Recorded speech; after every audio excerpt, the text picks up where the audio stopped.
সৌবৃতির সাফল্য যদি প্রদীপের আলো হয় তাহলে তার নিচে অন্ধকারের মতোই জাতীয় গেমসের আসরে ডামাডোল বাংলার সাঁতার শিবিরে। শনিবার 200 মিটার মহিলা রিলেতে নামতেই পারেনি বাংলা দল। প্রতিযোগীদের পারস্পরিক ঝামেলায় জড়িয়ে পড়ায় দলকে নামতেই দেওয়া হয়নি বলে খবর। উত্তরাখণ্ড থেকে ফোনে যার জবাব দিয়েছেন সাঁতারের কর্তা রামানুজ মুখোপাধ্যায়।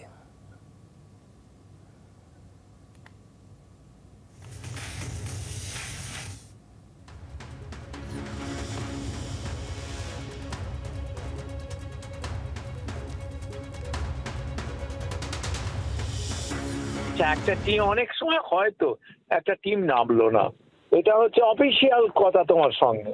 অনেক সময় রিলেটিভের নামে কিছু নয়, 8-এর জায়গায় 10 নম্বর হতো, 10-এর জায়গায় 12 নম্বর হতো, নামলো না।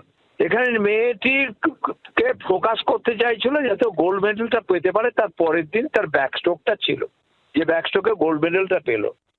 গন্ডগোলটা হচ্ছে ওইখান থেকে উৎপত্তি, নিজেদের মধ্যে ঝগড়ে ঝাঁটি। আসল উদ্দেশ্য হচ্ছে ওই ইভেন্টটাও নামবে না, তাহলে একটুখানি সৌবৃতি মন্ডল নামতে চাই। সৌবৃতি মন্ডল, হ্যাঁ, মানে ও কি নামতে চাইন না?